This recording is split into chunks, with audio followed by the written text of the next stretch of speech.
चेहरे की उड़ी हुई रंगत, हाथों में हथकड़ियां और बाजुओं को कसकर पकड़े हुए अमेरिकी गार्ड्स के चंगुल में ये वो शख्स है जो वेनेजुएला के पदस्थ राष्ट्रपति हैं।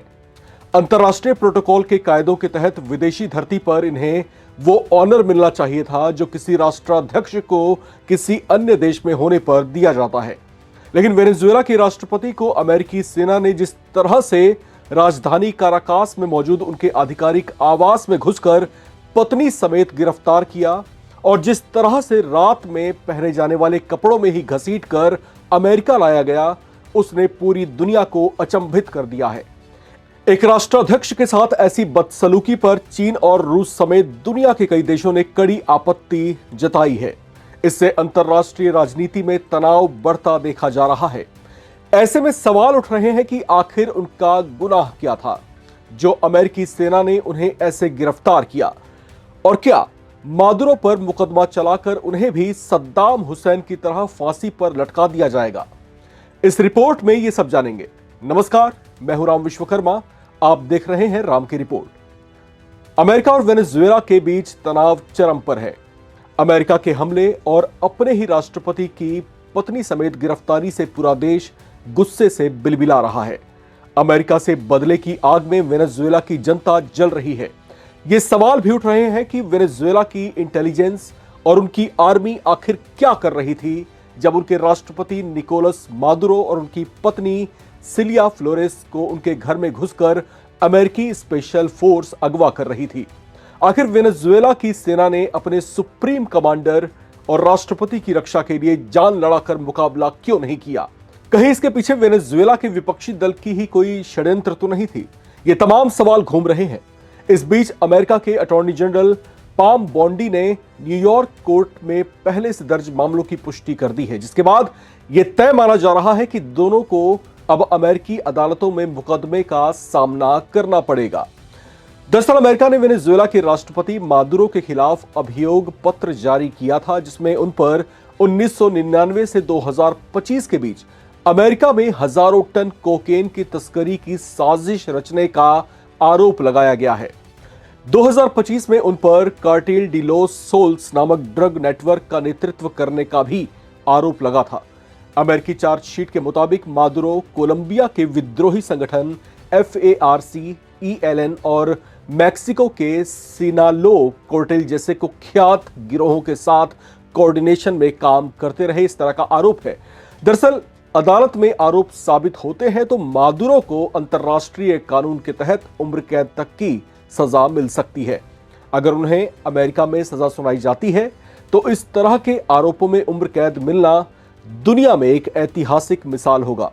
आरोपों के तहत उन्हें 10 साल या उससे ज्यादा की सजा भी मिल सकती है और नार्को टेररिज्म के लिए यह सजा दुगनी भी की जा सकती है। हालांकि जिस तरह की चार्जशीट उनके खिलाफ फाइल की गई है उसके तहत उन्हें 30 साल या उम्र कैद तक भी सजा मिल सकती है। इस तरह की एक सजा पनामा के पूर्व तानाशाह को भी पहले दी जा चुकी है। 1990 के दशक में पनामा के तानाशाह मैनुअल नोरिएगा को ड्रग्स और मनी लॉन्ड्रिंग के लिए 40 साल की सजा सुनाई गई थी।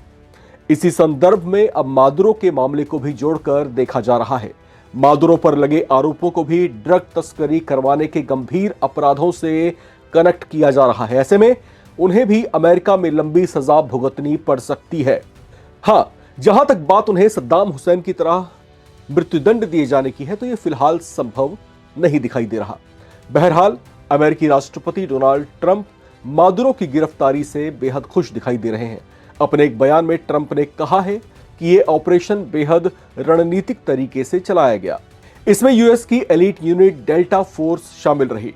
ट्रंप ने बताया कि मादुरो दंपत्ति को पहले हेलीकॉप्टर के जरिए उठाकर अमेरिकी नौसेना के युद्धपोत USS लाओ जिमा पर ले जाया गया था। वहां से उन्हें न्यूयॉर्क लाया गया है। हालांकि अमेरिका के ऐसे एक्शन ने वैश्विक मंच पर एक बहस छेड़ दी है। चीन और रूस समेत कई देशों ने अमेरिका की ऐसी हरकत का विरोध किया है। इतना ही नहीं, अमेरिकी सरकार के ऐसे फैसले का अमेरिका में ही विरोध भी किया जा रहा है। डेमोक्रेट नेताओं ने इस कदम को गैर कानूनी सैन्य हस्तक्षेप बताया है क्योंकि ये एक्शन कांग्रेस की मंजूरी के बिना लिए गए हैं। हालांकि राष्ट्रपति ट्रंप इस पर खुद अपनी पीठ ठोक रहे हैं और इसे एक बड़ी कामयाबी की तरह परोसने की कोशिश कर रहे हैं। लेकिन यहां पर सवाल अब यह उठ रहा है कि अंतर्राष्ट्रीय स्तर पर यह मुद्दा जिस तरीके से गर्मा रहा है और जिस तरह से दुनिया के कई देश इस पूरे मुद्दे पर, हालांकि प्रत्यक्ष तो नहीं लेकिन कहीं ना कहीं इस पर जो है एकजुट होते हुए दिखाई दे रहे हैं। अमेरिका की इस पर जो है आलोचना की जा रही है, लेकिन कुछ अंतर्राष्ट्रीय बंदिशें कह लीजिए या फिर अपने जो है हितों की रक्षा कह लीजिए, कोई खुल करके उस तरीके से मुखर नहीं हो रहा जैसी अपेक्षा यहां पर की जा रही है।